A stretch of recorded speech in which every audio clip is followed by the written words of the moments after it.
Dearly beloved, welcome again to another episode. This is why we don't do this stuff live. Dearly beloved, welcome to another episode of the Seven Slot Society podcast, the off-road lifestyle podcast that absolutely nobody asked for. Today I'm here with one of the smartest, well-spoken, hardworking, and creative members of the Jeep community, the owner of Azzys Design Works, and the mad scientist and laser wrangler himself, Azzy Spiegel. Dude, thank you so much for agreeing to this. Hey, thanks for having me on. How's it going, and what are you drinking? I'm currently drinking something that resembles Blue Moon. Ah, there you go. Hell yeah. I have water today, unfortunately. So do I. Okay, so can you give the folks a quick down and dirty on who you are, where you're from, and what you do? Well, my name is Bryan. A bunch of people refer to me as Azzy. I make weird stuff for Jeeps. It's pretty much what we do now. I started out making custom gauges, and kind of it blew up into everything that we have here. Owning your own shop front. Yes, it's gotten complicated. I went from, hey, this would be cool to make, to, we have just 2 employees plus me, right, and like a whole building and everything. Now it's fun.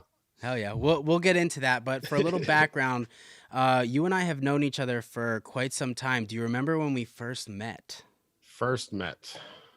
I don't. I was gonna say, was it? I think it was at one of the York shows, the York Jeep. It had to be, because the one that I remember as the first one, I have my lanyard over here still from the Tennessee show. From Great Smoky Mountain Jeep Invasion. Yes, but I feel like we had met prior to that in person. I'm pretty sure we did meet up at the All Breeds Jeep Fest in York, PA. Yes. The one at the Circle Track. Yes, before they moved. Yeah, they moved out of the ghetto to Carlisle.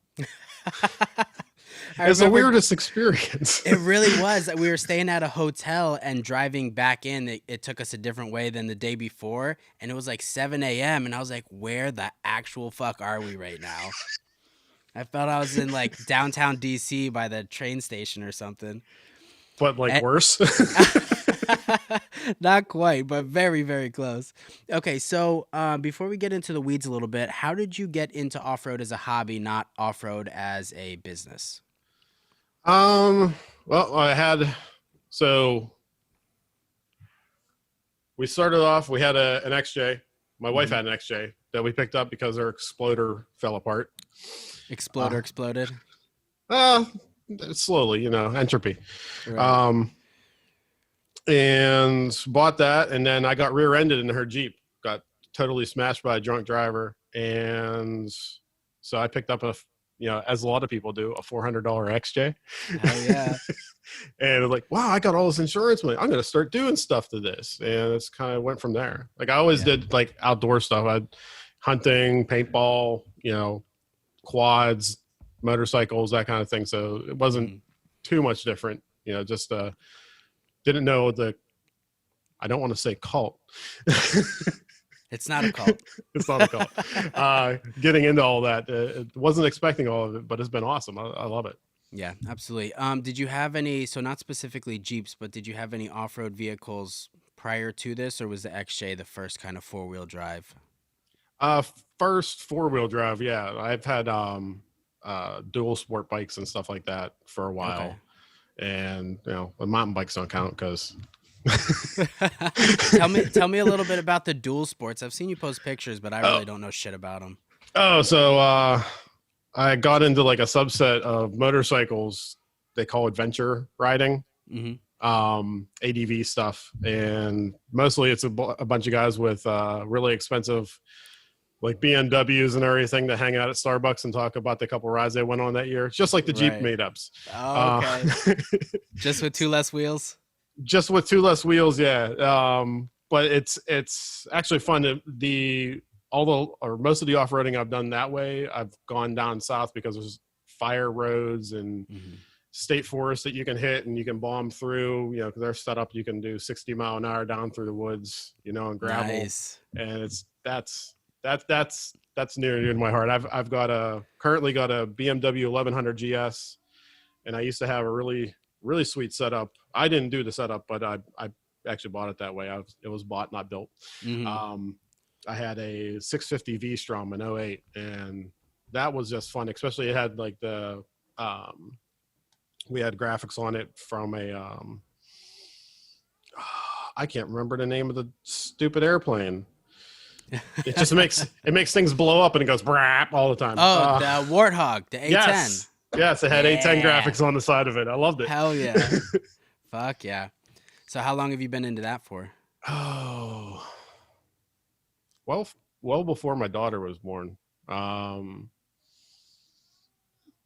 been doing motorcycles and stuff probably for about 20 years now. So okay.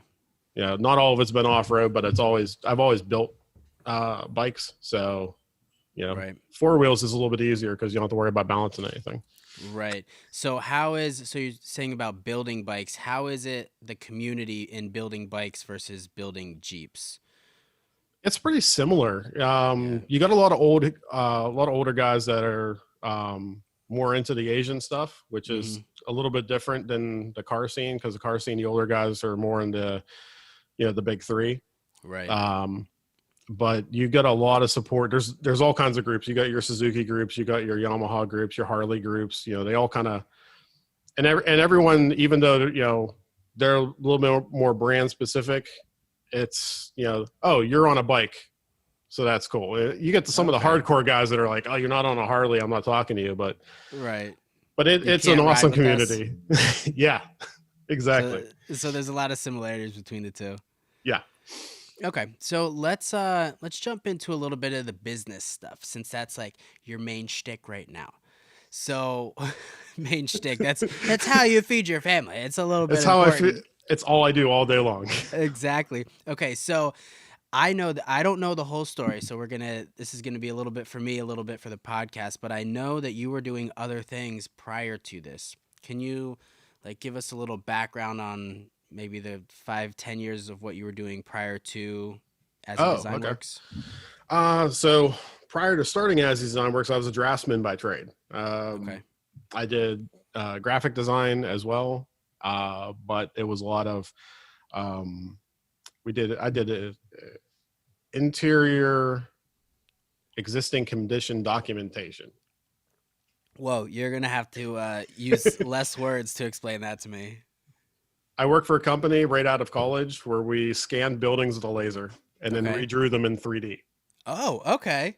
I mean, now they got software that just does that on your phone, but back in the day, it was like $1 million laser scanner from Germany and all these guys from CMU that were putting everything together, and it was pretty cool, actually. Nice. In fact, some of the tools that I use still to this day were designed by the leaders of that company.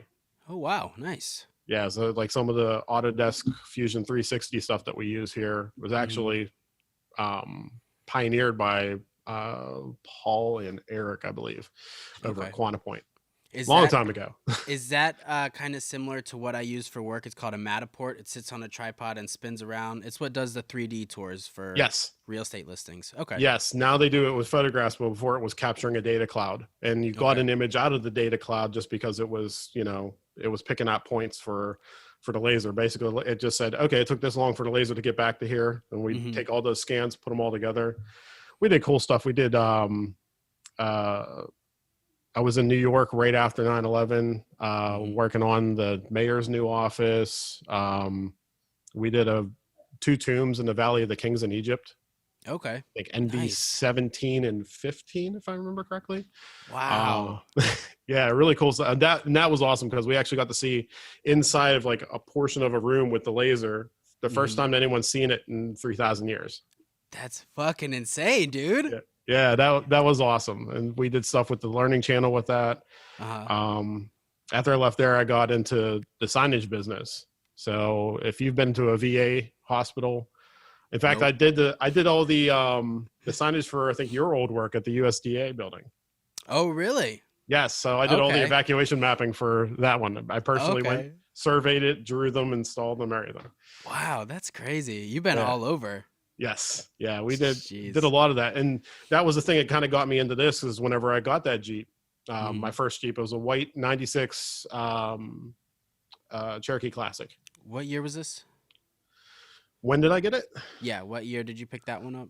Um, let's see. The company be about 9 years ago because Okay. I formed the company about 4 or 5 months after I did that because people started wanting to buy the things I was making for it. Okay. So yeah, I was in the signage business. Yeah, we did evacuation maps. I was the guy who drew. If you ever wondered, you go in the back of a hotel door and there's a map there, and there's like, oh, someone had to draw that. I was that Oh, you were that guy? dude. I was that Nice. guy. Um, yeah, and it just led into seeing what people were making and being in a graphic shop. It's like, well, I can do that better. And Hmm. 9 years later, here I am. Yeah. When did something change or something force you to start working for yourself, or were you just kind of like, yeah, it's time to do my own thing? Little both. Okay. So I don't want to get. There's a lot of personal stuff that got into there with that. We don't have to talk about anything you don't want to talk about. Uh, uh, there was healthcare problems. Right. Everyone remembers those days. Hmm. When all those systems changed, and Right. that was kind of a push for it. But there was one day I was having some personal health issues. I was just sick, Hmm. and I was starting to have like chest pains and everything. And I'm sitting in my office at the sign company. I was doing Azzys Design Works and working as a photographer for a paintball field. Oh, jeez. You're spreading Yes, yourself thin. yes. And then I got into working a political campaign for a friend, and yeah, it was like, you know what, I'm doing too many things, so it started scaling back. Right. But I was sitting in that office, and I'm sitting there. It's late at night, 9 o'clock. The grind. You're doing Right. IT. You're waiting for updates to go, and um, I'm sitting there like, I think I'm gonna die. I think I'm having a heart attack. It runs in Right. my family.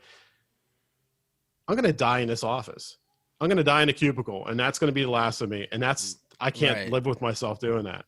Yeah. So I was like, you know what? No, I'm doing my own thing. I'm gonna do what I want to do. I'm gonna do what I need to do, and here I am. Yeah. So Kind of worked out. that was kind of the point where you're like, oh shit, something needs to change. Yes, exactly. Oof. That gives me the chills, man. Shit. I'm pretty sure you've been somewhere similar, right? Somewhere I haven't made the jump you've made. That scares the ever living fuck out of me. But I've definitely had that feeling of sitting somewhere where I'm not completely happy. Like, fuck, is this it? Like, is this right here? Is this the beginning of the end? Like, from this point, am I just gonna wait to die? And that Mhm. scares the fuck out of me. So, Yeah, yeah. on to lighter and other things that aren't fucking depressing. I'll drink to that. uh, yeah.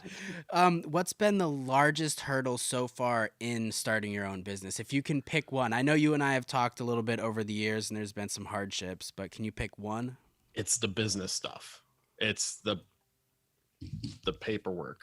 Uh, the taxes and the licensing and all that all that stuff. And now that we have more team members here, it's mhm. making sure that I'm on top of their stuff too, because and I got there's payroll, there's Right. benefits, all that kind of stuff all kind of comes along with this, and it takes a lot of time up. But also at the same time, now that I have team members on helping with things, I can concentrate on some of that and get to do more design work. Right. Yeah. So while you're helping them because they depend on you, they're also helping you to give you more time to do that. Exactly. Yeah. Okay. A good friend of mine, actually, I believe of a friend of both of ours, told me never stop designing stuff. He's like, you need to get back into it. Don't stop making new things, Yeah. because if you sit there and get static, and that was one of the problems working by myself. And whenever you're working by yourself and you're growing, you tend to, you get in that rut, like that comfortable rut. Yep. Like, I'm making that one thing. It's selling pretty good. Hey, we're set. We're good. We're golden, but Right. hey, XJs aren't going to be around forever. Yeah. JKs Not aren't at going to the be around rate people forever. are fucking jumping them and crashing them, fuckers. Yeah, I, it's like the Comanches aren't going to be around forever. All that oh stuff. God. Yeah. But So sad. so yeah, that's been the big problem. And you've seen a lot that I posted online about um, acquiring the building. Yeah. So that's that. Well, I don't So work. I do want to talk about that, but Yeah. before we get too far off of the other thing, Okay. so last time you and I talked, you had a part time guy, one part time guy. Can you talk to me a little bit about the evolution of now having two full time? I'm assuming staff members. They're both sort of full time, sort of part time. Okay. Russ is the one. Some people who watch us that met us at the Louisville shows. He'd come down with us for a couple of those ones. Okay. He's our design lead. He helps me with all of our packaging, and he's really jumped. Like what you see now, the packaging is kind of the things I came up with, and like, this works, but it Right. wasn't my forte. He actually teaches graphic design at 2 universities. So, Oh wow. yeah, so having him on really takes off. Like, in fact, when we were doing the Comanche badges yesterday and kind of getting those Hold worked them up. out. Show the people. There we go. Hell yeah.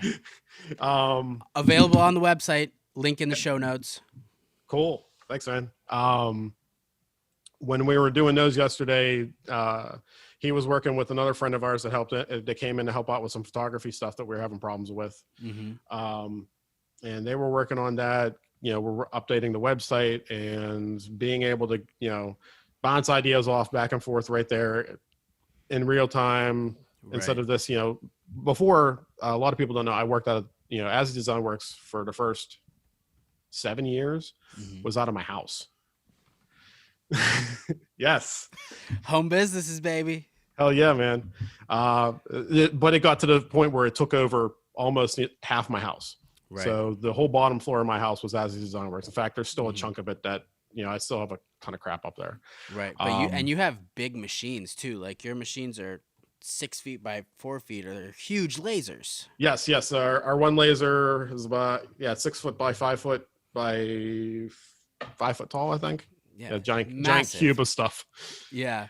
So so we had all that filled. Like I took a 13 by 15 room and pretty much had 3 by 6 to walk in.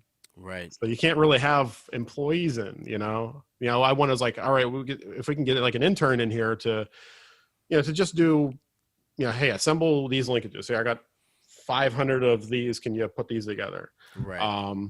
But you can't go to a high school and say, hey, come to my house and work. Exactly. It's a little bit creepy. Hello, child under 18. Come to my basement. Yeah. So getting in here, and so then we got Russ was doing coming in more full time. In fact, he helped renovate half of this place. And then actually I hired my mother-in-law, who's been coming over and helping all the time. It's really a family business. Yeah, Russ is like one of my brothers. Awesome. And I got my other mom here, helping out and working. In fact, she's over in the other room right now putting together some linkages. Awesome. So yeah, we getting that all together has just been knew what we wanted to be, and still we're gonna get I think we're gonna bring on probably 2 or 3 more people. Okay, wow, you have big expansion goals now. I don't want to say expansion goals because I don't really operate the same way that most businesses operate. I don't think. I kind of did things wrong the whole way. You think? I'm not. I guess that's the wrong wording. I don't do things normal. So when I go to my accountant or I go to, some sort of like, legal, I go to get legal advice and they ask, what are you doing now? And I explain to them, they look at me kind of funny because we've done things a little bit backwards. We've made ourselves look gigantic with only one person. Right. Fake it till you make it, baby. Yes. There's a lot of that going on. And it's worked out pretty well. But there's, it's hard to explain, but I don't think that we grew the same way that most other companies grew. And now we're kind of filling that in. And it's pretty much, I want to get to a point where I envisioned whenever I decided, hey, we're going to move out of the house. We're going to move into a whole new building. And this is where I want to be. Because I don't want to be 80 employees and, filing cabinets and all this other stuff. It's kind of more like like a team of people that get together to make stuff that they like to make. Right. You don't want to put your employees in that same position you were in, sitting at that desk like, oh, fuck. Exactly. Yes. Yeah. Yeah. It's like we all can come up with stuff. We all make things. We Mhm. all, have a passion for putting stuff together.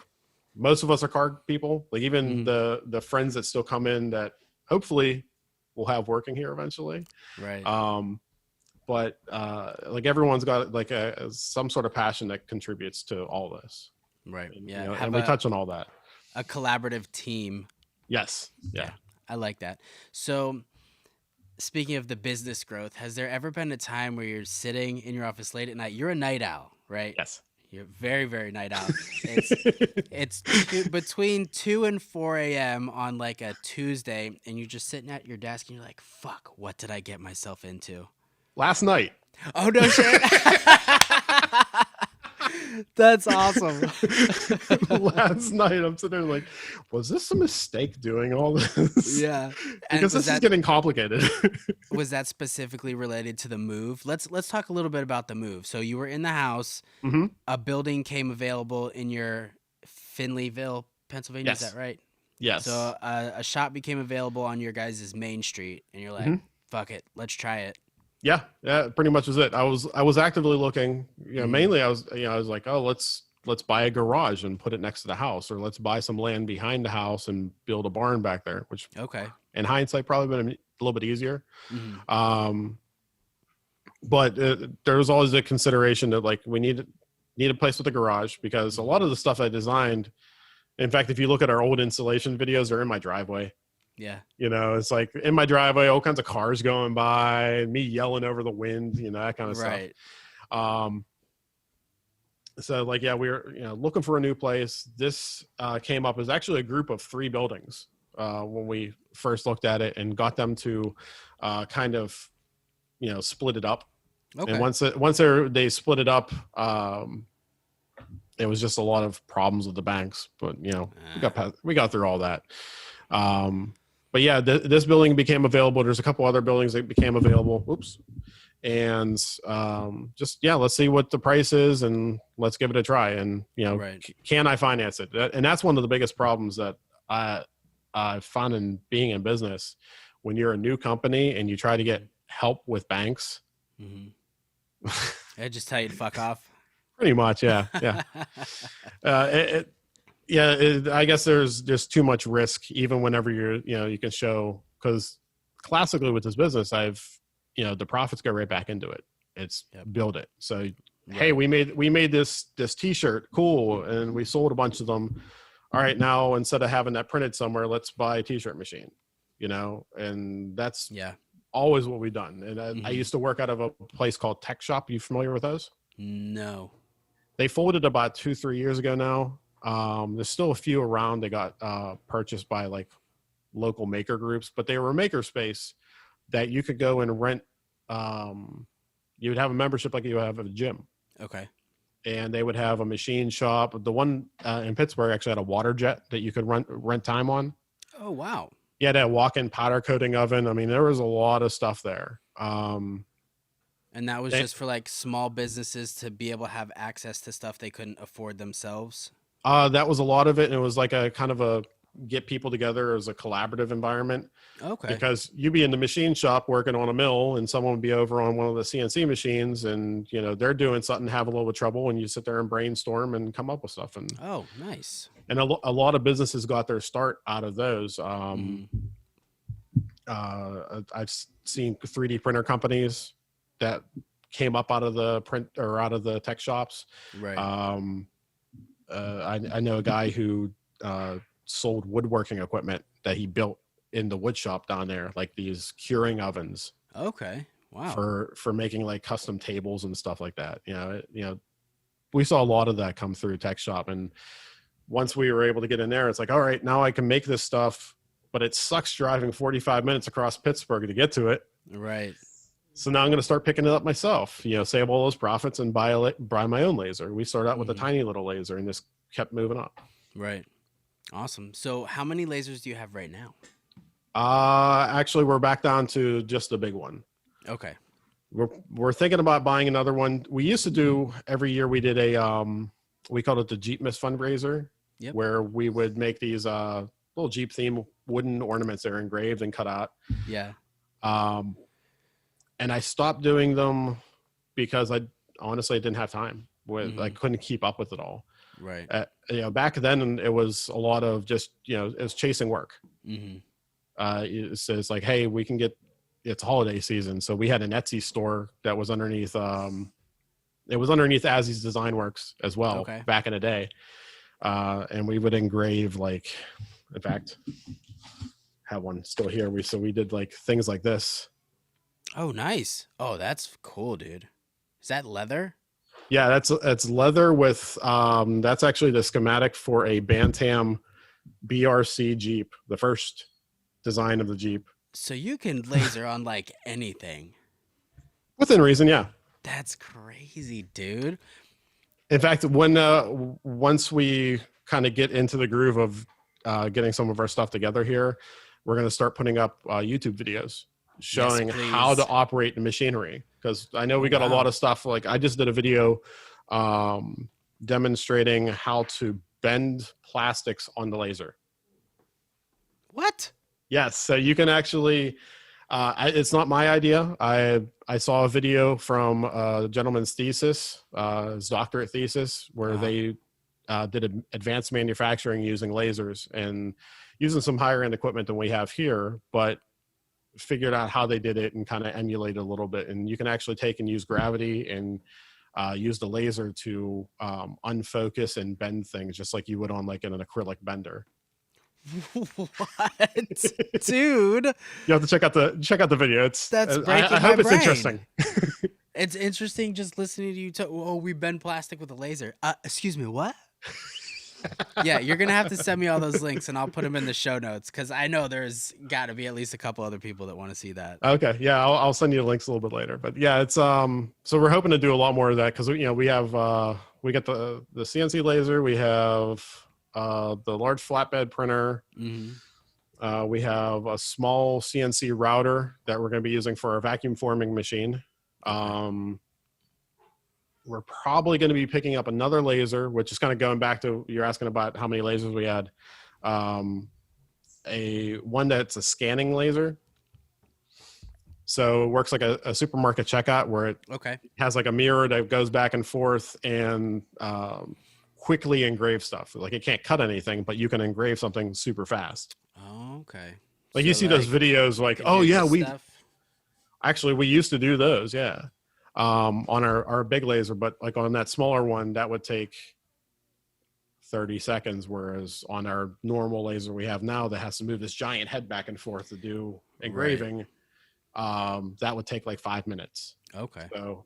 So when we do like our keychains and we do our, in the future, when we do those ornaments, we'll be able to do that. This year we didn't do them because we've been running around like chickens with our heads cut off for the last year. Yeah. Yeah, I bet. We still do the charity stuff. Like we raised about $2,000 for Project Bundle Up through that. Nice. That was all the Jeep groups who shared it with all their members and everything allowed us to do that. So we are able to buy coats for, I think, 15 kids that year. That's awesome, dude. Hell yeah. So, we still do the charity thing because I do believe in giving back to the community. But yeah, we're going to do a lot more of that in the future and we'll have to get more equipment for it. And also as we start doing, we started doing prototyping for other companies.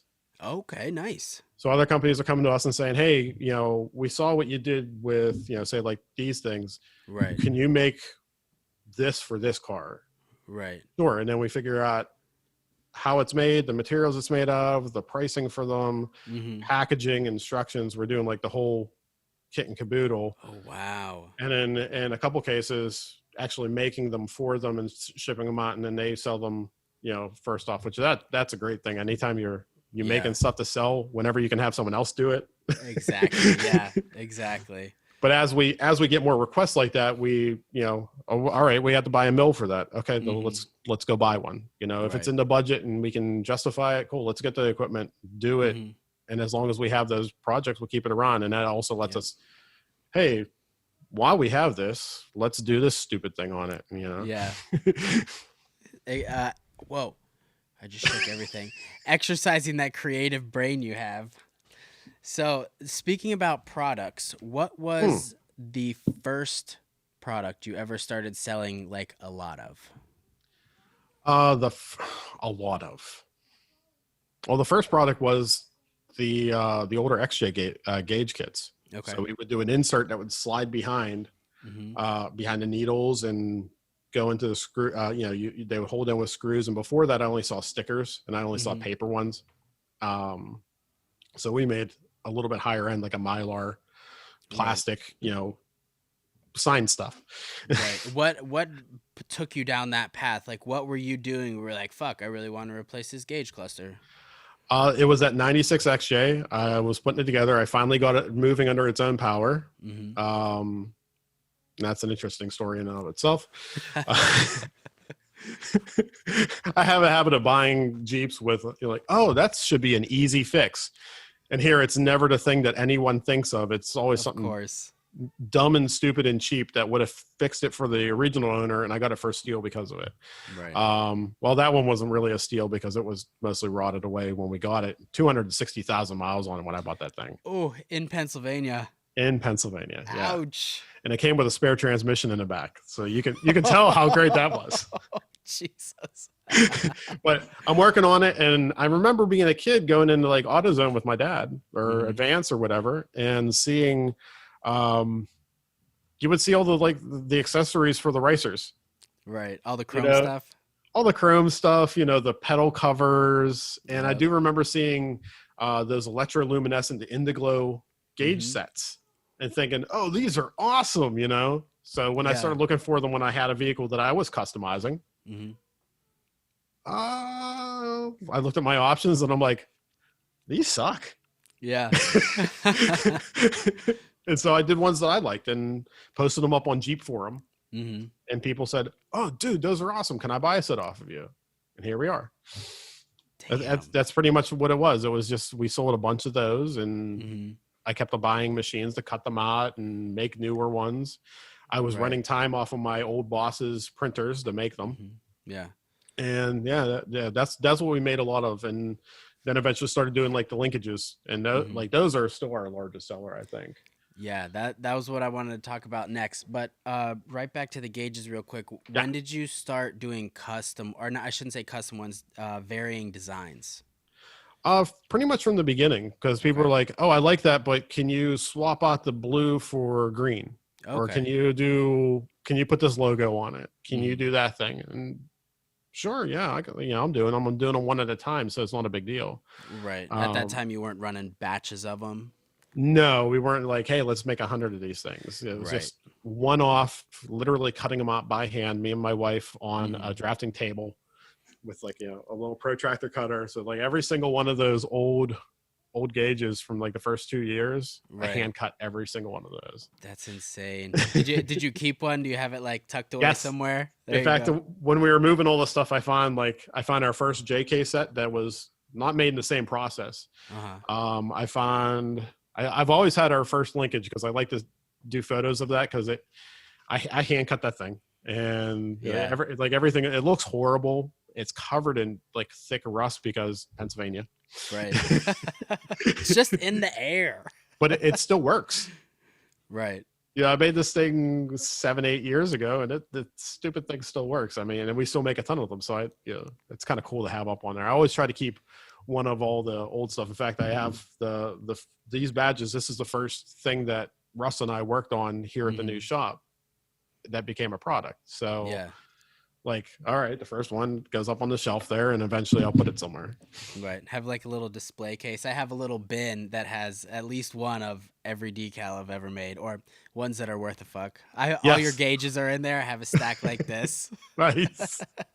We have I have because I used to do stickers for other people Uh-huh. because I had a big CNC cutter, and we could print and cut.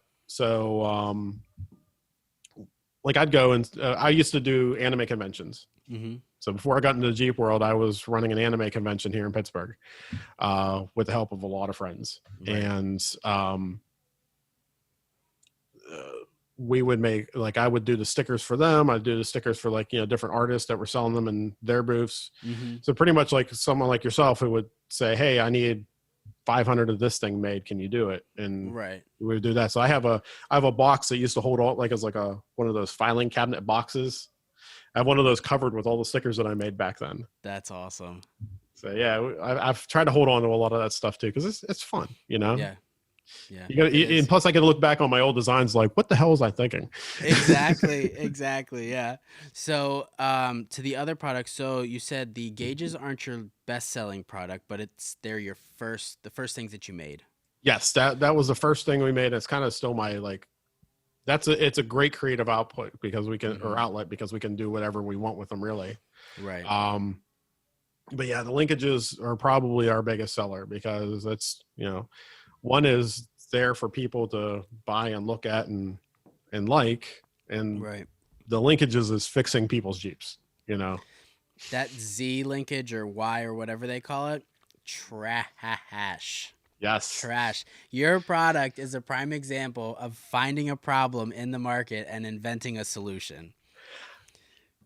I can't say that we invented the entire setup. The guy who did the original write-up on Jeep for him was telling people to go find parts from an S10 of a specific year.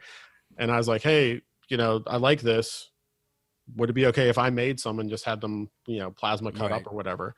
He's like, yeah, I don't mind, selling them. And, I did some tweaks to, his original design and got it to the, we're, I think, at our 7th iteration of it now. Oh, wow. Well, we keep finding more stuff to, like lately the 242s are becoming big because Grand Cherokees are getting junked for peanuts.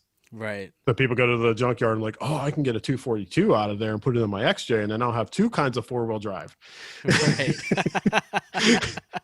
And then they find out, like, oh man, I can't get the slip yoke eliminator for this thing right, or oh, it's blowing up, Right. They're not a 231. But like, as we do that, like, all right, we got to tweak some stuff. And I've been really fortunate in having people here to bounce things off of, but also having customers who, some of them have their own shops and they're like, hey, it'd be really great if we had this option in it. And I say, all right, in the next iteration, we'll see if we can add that in. Right. And I find feedback. Yes. Getting feedback from customers on what works and what doesn't, or what would be handy, is huge. Yeah. So we've done a lot of that, and hopefully when we get into the next 2 generations of them, because we're going to be doing them for Dodge trucks, we're going to be doing them for let's see, what else do we have planned? Ford Bronco. Well, all those newer ones all have like cable setups. Okay. Like even the JL. In fact, I don't even think you can disconnect the arm off of the transfer case on the new JLs, because whenever I was underneath the one, there was no way to pull it off. It's like all inside. It goes sort of like how the selector lever is on the AW4. Okay. It's kind of stamped and crimped on there, so there's no pulling it off unless you actually take the valve body out of the transmission and pull it out. Okay. At least that was my impression of it whenever I looked at it. I could be wrong. I haven't looked at diagrams or anything. I haven't been close enough to smell a JL yet, so I don't fucking know, dude. That's all rich people shit. I had the good fortune of, I believe, driving the first JLU Rubicon that came off the lot in the East Coast with You sent me a video. Kenny Hawk bought that one. Yes, the red one. Yeah, the red one. And as far as we know, that was like the first one, because that dealership was like, we just got one in, come on down and get it. And Kenny calls me up. He's like, hey, you want to go get a JLU tomorrow? Like, yeah. We drove it like 40 miles back to his shop and immediately tore it apart. Yep. Just started ripping it apart. It was beautiful. It's like, oh, $47,000. Sweet. Rip that bumper off. Exactly. So the gauges, the linkages, and then the other thing I really, really love that you make is the thing that's shaped like a Y, the little fingers for the shock brackets. The shock mounts for the XJs, yeah. Yeah. Genius. I So it's I not had my to idea. I had to do it once, and I was like, Mhm. what the fuck? This is the worst. Like, I ended up drilling through the back, through the floor, and doing a whole bunch of shit. And then I saw that thing, and I was like, motherfucker. I get that occasionally. You know what? I did the same thing as you. So I like on the white Jeep, it was just okay, weld some nuts up here, and that didn't Yeah. work out really great. Yeah. My wife's Jeep, her green one, I ended up it was a shame because it was a pristine Jeep. I ended up cutting the floor in the Yeah. hatch area and pulling nuts so I can get down in there. Yeah. In both solutions, I tried welding in nuts and they broke free. Hmm. And then I just had ones with like, locking washers up there, the wrench trick to try to get one up in there and hold it just a certain Exactly. way. Yep. 3 hours of doing that. And I'm like, you know what? I'm gonna make something. And it wasn't, I knew that there were flag nuts out there, kind of like we make, but they Right. were all from China.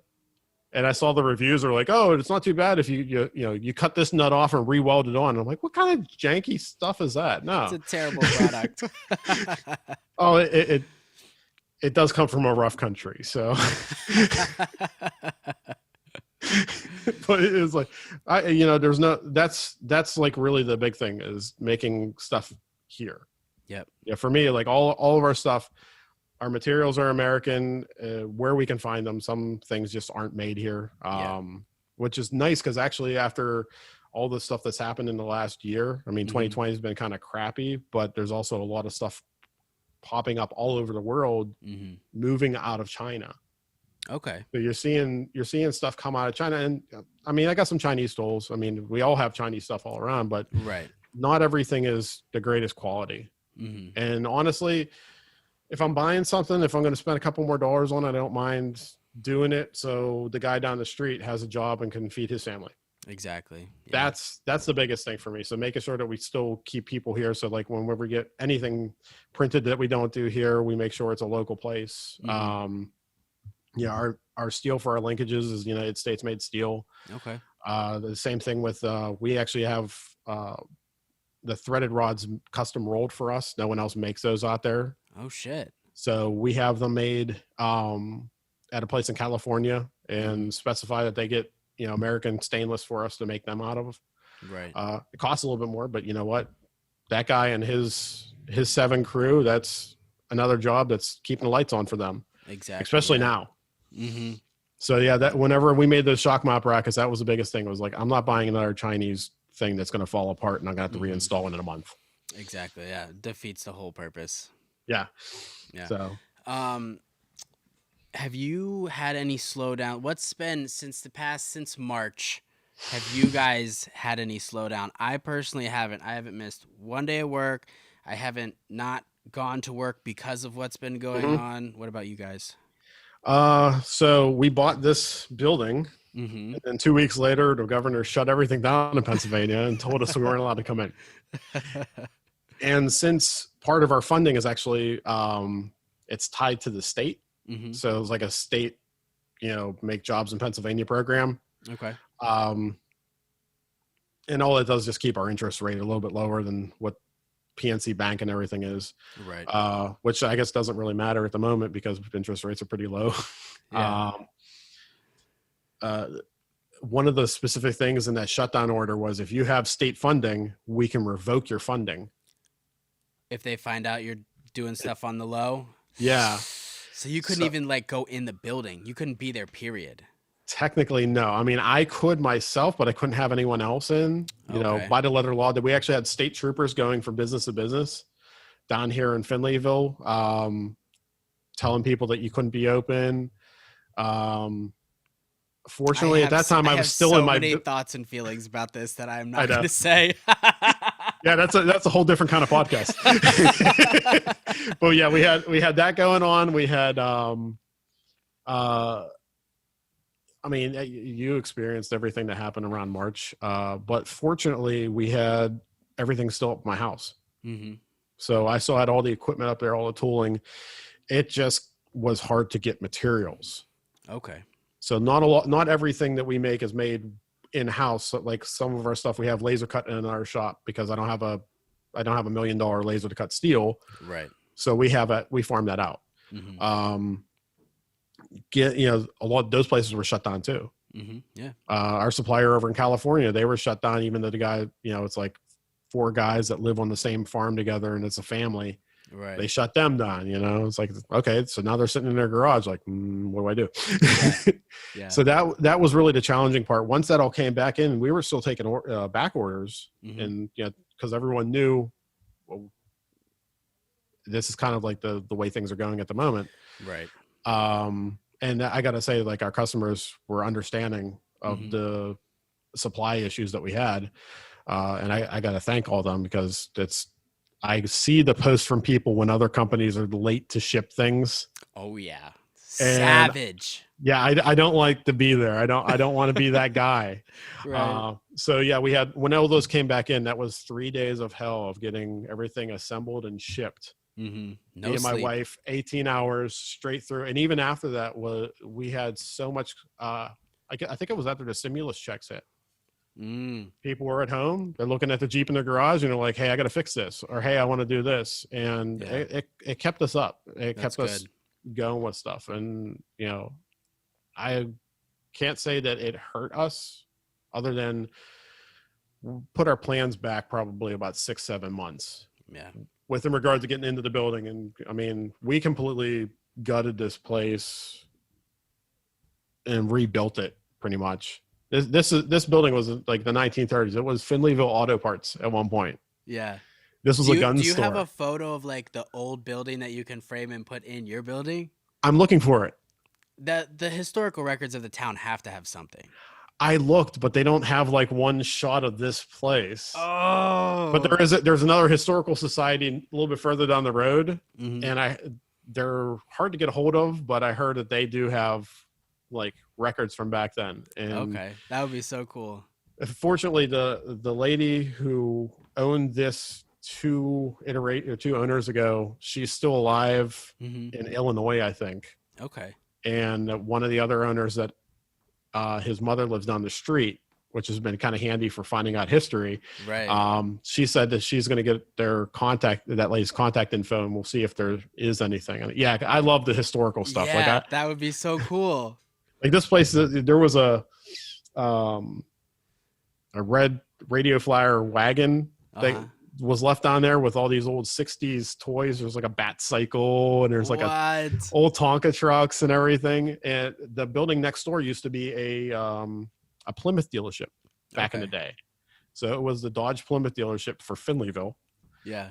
And they found, whenever they started going through, because they just moved in too, like the old tin toys that the dealerships would give away to the kids. Right. Like, oh, your dad bought a car. Here's a fire truck, Yeah. So they found all that stuff like sitting up in the attic. So that is so cool. Yeah, I'm definitely a little bit of a history nerd.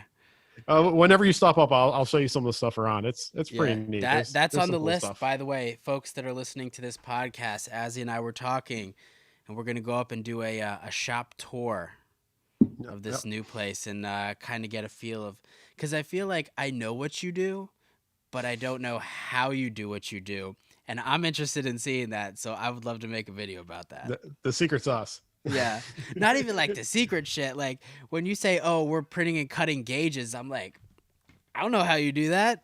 Oh, magic. Yeah, I want to watch that. I want to see it. So, moving a little bit into social media, since it is an unavoidable aspect of owning a business in 2020. You and I have talked about this very frequently. Do you do any sort of social media marketing? Yes, spend a lot of money on Facebook. Yes. Well, Facebook, Instagram, and everything that comes along with that. Okay. So we do it through, we marketing through there, through Amazon ads, because we sell not everything yet on Amazon, but a lot of our products we sell on Amazon. And you have pretty good success selling like linkages and the what are they called? The shock tabs. What's the name of them? Shock mounts. Deluxe rear upper shock mount. There you go. I suck at naming products. Just throw deluxe in there. Fuck it. Yes. I love it. Well, there was like the old ones, and it was like, the ones you could buy. It's like, oh, here's this like Chinese thing that's kind of welded crooked. or, you know, the deluxe version. The deluxe one. Hell yeah. So those you sell on Amazon, you do pretty well. You're, I think, one of the only people that I know that sells their products on Amazon. That's in the off-road space, I should say. Okay. Uh, a lot of companies are chased off by it because, well, there's problems with selling on Amazon. A couple months ago, we had all of our stuff taken down because Amazon has, it's like how to term this correctly. Amazon's trying to compete with Alibaba. Isn't that the place where you can buy like 7,000 of one thing from China? Yes. Okay. And they also have they have one that's called AliExpress, which is like, you know, you want to buy one of something, you don't want to buy a container load. So they're owned by the same company. So Alibaba is like a giant consortium. And I believe worldwide sales, they're something like 40 to 60% of worldwide internet sales go through Alibaba or one of their subsidiaries. It's been a while since I saw the numbers, but and that was pre-pandemic. Yeah. Right. Yeah. Yeah. It's like Amazon here in the United States is, I think, 70% of all online sales in the United States is through Amazon. So I believe it. Companies are scared because you do get counterfeits. You get copies. Amazon is about as open as Facebook when it comes down to how they do things. Like we got shut down, like every single one of our products got taken off because they said IP conflicts. So intellectual property complaint, because we use the word Jeep in our description. Like we make a linkage for the Jeep Cherokee. So they're like, oh, you're not Jeep. You can't use that language. Like, wait a second. I go to the parts store. Yeah. Well, a lot of their stuff I think is being run by AI, and it's the same thing with Facebook. You got a computer program out there kind of deciding this stuff, and it doesn't have, you know, human reasoning. Right. So it just says, oh, I'll grab all this stuff because it doesn't fit my exact rule to the T. Right. And it shuts down. So there's companies they're afraid of that, I think. And most off-road companies are also going for the Quadratechs, the Morris 4x4s, the Trans-American, that kind of stuff. Yeah. I guess our model doesn't work that way because I try to keep prices really low on stuff. So whenever a company comes and says, hey, we'll carry this and we'll sell it and we want 40%, I'm like, like you're taking most of my profit because I'm not, we're trying to do volume. Right. And I know that like most people are like me, I don't got a ton of spare cash. So, I need that part. I need it to make my Jeep work and make it work a little bit better. So, but I'm going to go for the cheapest one. And you see that all over the Jeep world, every single forum, like, oh, how do you like this Harbor Freight, winch? It's like it's Harbor Freight. What do you expect? Yeah, I need a 6-inch long arm long travel suspension kit for a budget. What do you suggest? Dude, get the fuck out of here with that. What do I suggest? A second job on a budget? What the fuck is wrong with you? That budget better have an extra zero behind it, dude. Exactly. So all of your like you do ads on Google and stuff, right? So do you have, how much does the marketing on social take up time in, like, say, a week? Like, are you constantly having to go in and tweak it and change stuff? I've been lax on it with the building, with everything here. Priorities. And kind of getting at it. So I've been kind of lax at it. In fact, our mutual friend Andrew, you met Andrew at the Smoky Mountain Jeep Show. He's actually be coming on and start helping with the social media stuff and some of the sales things, because he's a sales juggernaut. So have him. I'm going to steal him away eventually, but we're having him come on part time and kind of help do that, because it's not. It takes up so much time. At one point I was spending 4 or 5 hours a day just answering Facebook posts. Yeah. So people were asking, go into like, what's a good one? Think of an XJ or Club XJ. Coming to Club XJ. I'm thinking about buying this thing, or I bought this thing off of Azzys Design Works, and instead of asking them a question, I'm going to ask random strangers on the internet, and I'd have to track all that down and, add in my 2 cents. But now we've got enough of a customer base that a lot of people are like, oh, I had one of those too. It's super easy. Just do this. Okay. And, thank you to all the people out there that do that, because you save me so much time. They're like, I actually get to go home and eat dinner. Yeah, exactly. Exactly. But yeah, it gets all encompassing. You're probably the same way. You're sitting there at night and your phone's like, bloom, bloom, bloom, just going off notification after notification. You have to reply to it. And Facebook and Instagram, like someone in the last year, they put it in where you have to reply to people within a certain time frame, or else Messenger. or else your shares start, you're dropping, your exposure starts dropping. Sneaky fuckers. Yeah, I know. So it's like, it's 11 o'clock at night. Do I want to deal with that? I gotta. Yeah. Yeah. They're sucking you in. They're sucking you in.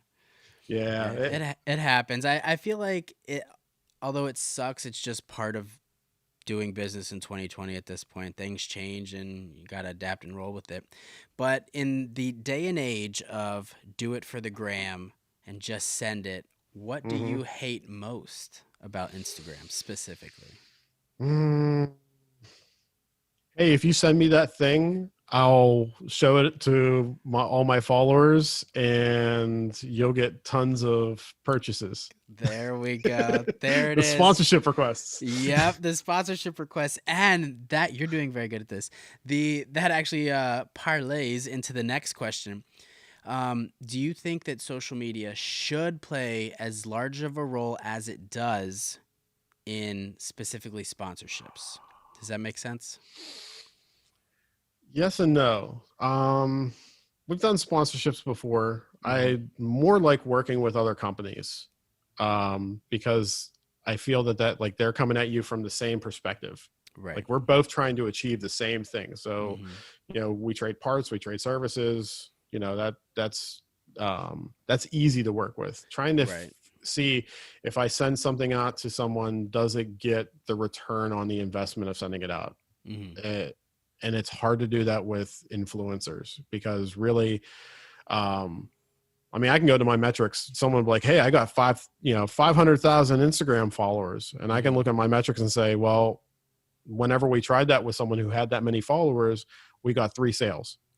Yep. It doesn't do it. Instagram doesn't do anything for us really. And probably part of that is I haven't really put up that much interesting stuff on Instagram to get people there, but it's some of it works, some of it doesn't. Facebook is the same way. Right. I think Facebook is a little bit better because you do get people who can tag and rep you, because that I think is worth more on the social media aspect is people being able to say, I got it from here, and then other people being able to click that name and immediately be directed to see what it was they're asking about. Right. So that helps a lot more, I think, than just the normal sponsorship part. It's just people like, hey, I got this. It was really cool. Check it out. Right. And social media, before that was forums. That's just a next evolution of forums.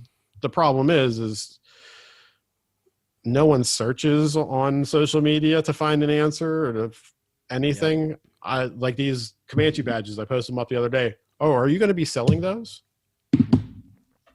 I can't with some of these people. How did you get out of bed in the morning? So we have a whole store. It says available on the store. Drives me nuts. Drives me absolutely nuts. I think social media has I don't want to say created a level of laziness. I think it's brought out an existing level of laziness that people already had. Like, oh, I could use this search function and find what I'm looking for, or I could just ask the same question for the 9 millionth time in Club XJ. I got the decals over there. I have one on my truck. Yes. There's a part of that, and I think people just don't read. You're scrolling so fast, you can't read anything.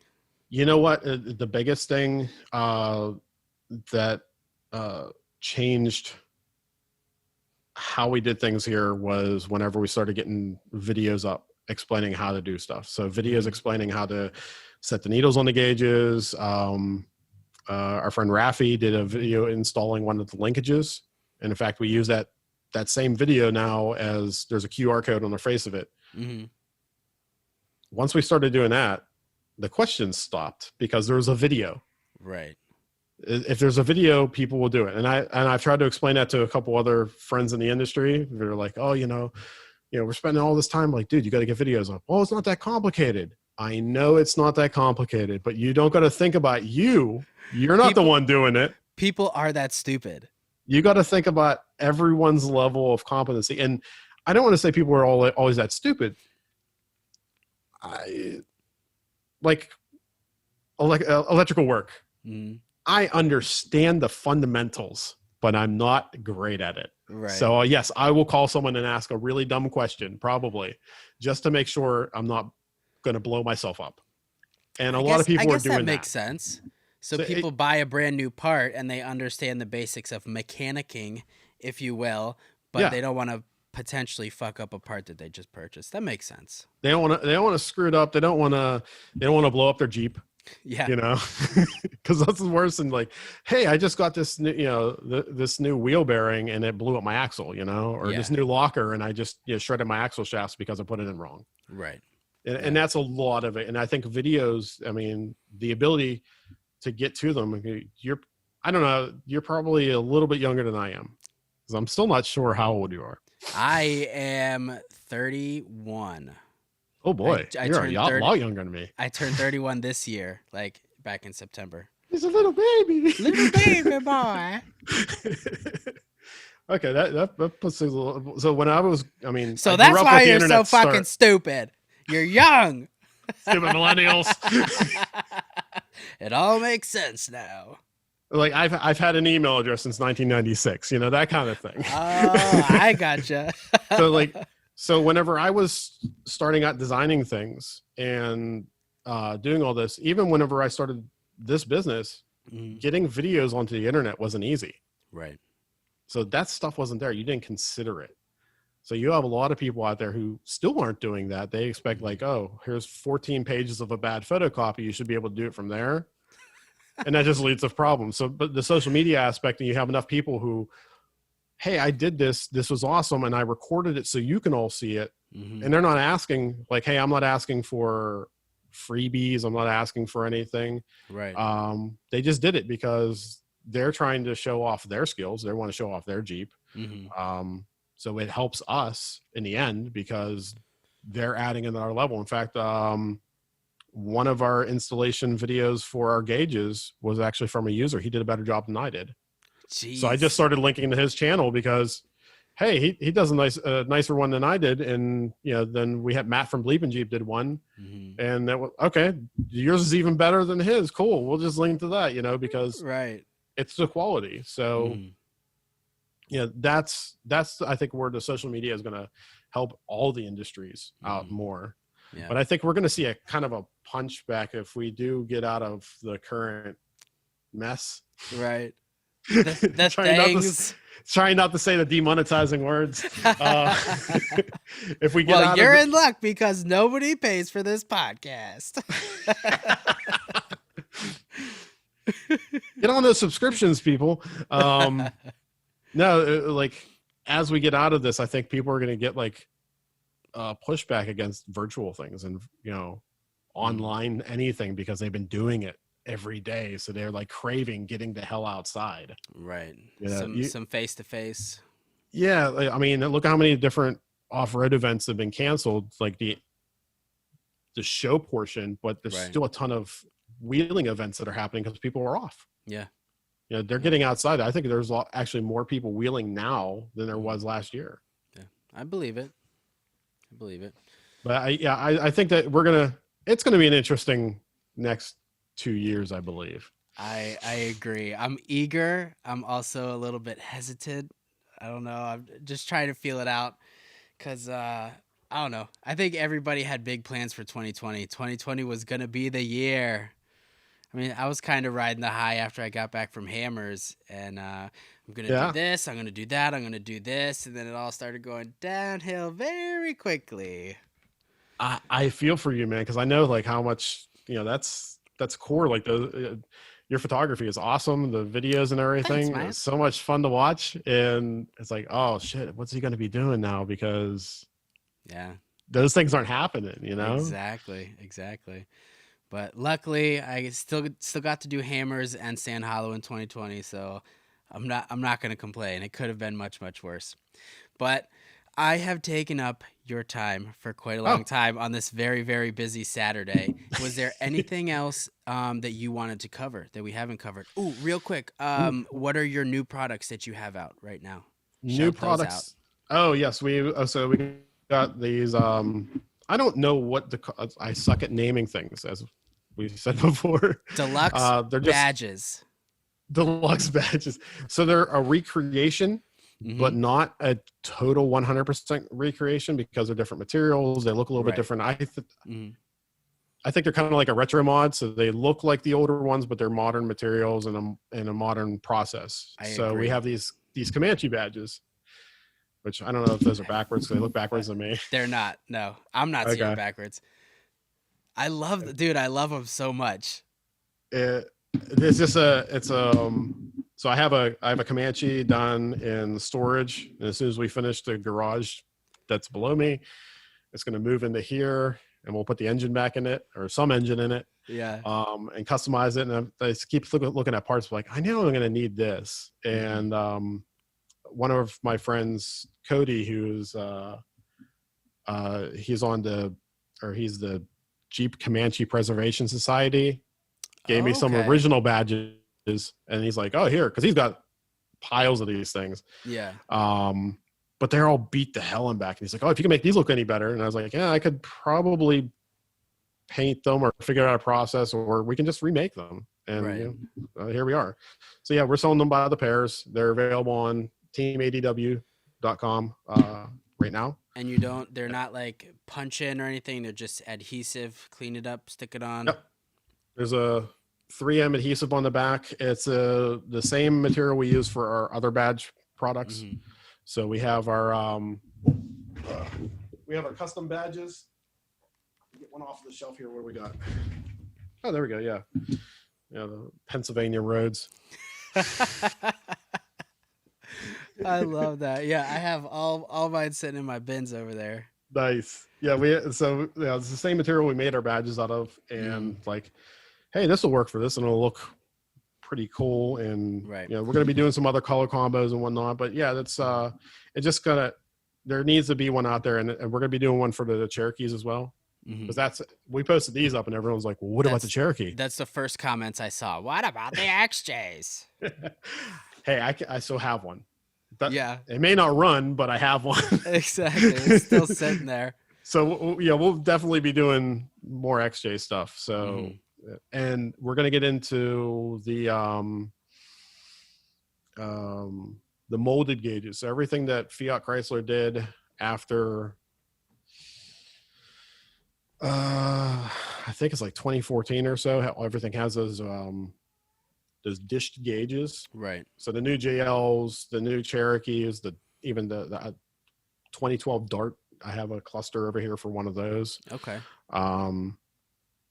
All those have the same similar construction where the gauge is printed and then it's formed. They vacuum form them to fit. And so we have a vacuum forming machine that we're still playing with to do that. Yeah. So you have to build a jig or whatever. It's called a buck. So we have I have it drawn up for our CNC machine, and once our CNC router downstairs is up and running, because the downstairs of the whole facility it's a wreck.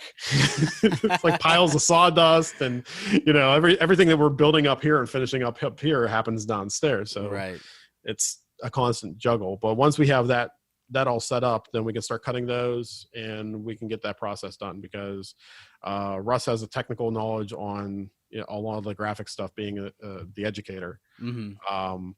I have this is how I've been making this and that kind of thing, because I've been working in production shops, for printing and everything for so long. Right. We're combining that and making those, because there are some out in the market right now, but they're not ours, so we're going to make them. Exactly. Do your own thing. Well, thank you so much, dude. This has been informative for me, and also I hope for the people that have been listening. If people want to catch you on social media, where can they do that? Instagram at Team ADW, Azzys Design Works. Yes. And Facebook, Azzys Design Works, all one word. Mhm. So facebook.com/Azzys Design Works. That'll find our little corner wackiness. With the apostrophe, because I go to tag you all the time and I don't put the apostrophe in, and Facebook's like, oh, I don't know who you're talking about. I had no idea Fucking whenever I got this Mark. nickname that it was like all,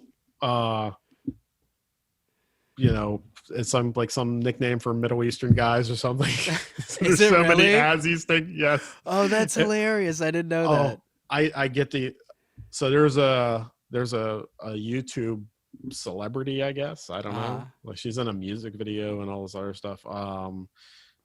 It's called Azzyland, and I get texts. Oh, that did pop up. Yes. Yes, I get texts all the time on my cell phone, which is our shop number. Right. Can I speak with Azzy? And I'm like, oh, speaking.